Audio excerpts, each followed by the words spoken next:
Tomo, bonjour et bienvenue bonjour, dans cette émission. Bonjour à tous. Alors, oui, rapidement. Peut-être que vous n'avez pas l'information, mais le week-end, le PM a donc n'a pas fait son week-end à l'Abbé, mais plutôt été à Conakry. Il est arrivé par vol, on nous apprend. Et pourquoi? Et du côté de la présidente, du côté de la primature, une source proche donc qui se confie à nos confrères d'Africa Guinée, donc déclare que le PM était là juste pour ce week-end. Il faut le rappeler. Donc il était un week-end à Conakry. Donc il a abandonné il a laissé là-bas. Il a laissé la troupe à l'Abbé pour venir se retrancher à Conakry. Effectivement, pour quel week-end? Pour faire quel week-end? C'est la grosse question qu'on se pose pour se reposer. Je parlais de dilapidation de fonds à l'intérieur du pays. Oui, mais il faut reconnaître aussi qu'ils ont fait un périple, c'est pas facile. Je suis d'accord, oui. Avec l'état des routes, c'est compliqué. Il pouvait se reposer à l'Abbé, pourquoi pas? Il y a des hôtels à l'Abbé quand même. Mais il s'agit de sa famille. Peut-être c'est de ça qu'il s'agit. Oui, rapidement, ce qui est plus important, on va aller. Peut-être que c'est de ça qu'il s'agit, donc il était à Conakry, il faut le rappeler. Je ne sais pas s'il s'est retenu à l'Abbé, mais en tout cas, le PM était à Conakry ce week-end et il est venu par vol spécial, il faut le rappeler, Cheikh Sadi Boundoy.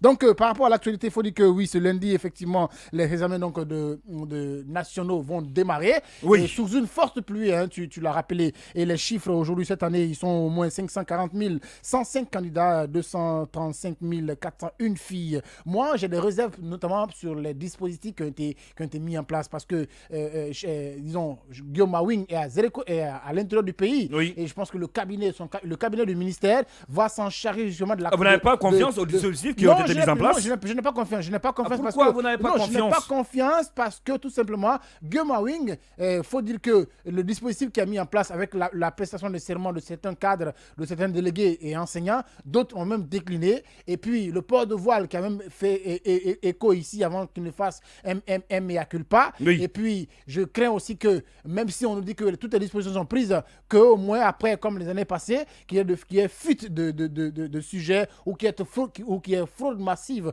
On nous dira oui, c'est au niveau de BEPC et du bac qu'il y a ces cas pareils, mais il ne faudrait pas aussi minimiser que l'examen d'entrée en septième année est aussi un examen, une évaluation importante. Donc, oui. je dis encore une fois, ça démarre aujourd'hui, on espère que tout va bien se passer, mais moi quand même, j'ai des réserves sur le dispositif qui a été mis en place, puisque déjà, vous avez échangé avec Ansa Kourouma, Ansa Diawara plutôt. Ansa Diawara, le porte-parole du ministère. En off, oui. qui était, vous l'avez dit, incapable de vous donner les chiffres exacts sur le nombre donc, des examens, des candidats qui vont affronter les examens. Donc, il y a Anguille sur Roche, il y a un bas qui blesse sur ce côté. Je pense que Guillaume Mawing va y arriver, mais pour l'instant, j'ai des réserves sur donc, le déroulement très bien, sur le déroulement de l'examen. Peut-être pour clore. Oui, rapidement. Rapidement, sur le sommet de la CEDEAO, oui. Guinéens, Maliens, Burkinabés vont encore patienter parce que nous, population à la base, le Guinée lambda, c'est une bonne nouvelle parce que pour l'instant, on ne fait pas objet de sanctions. Parce que au haut lieu, par exemple, le CNRE, en tout cas ceux qui sont au gouvernement et tout, oui. ont leurs comptes bancaires qui sont bien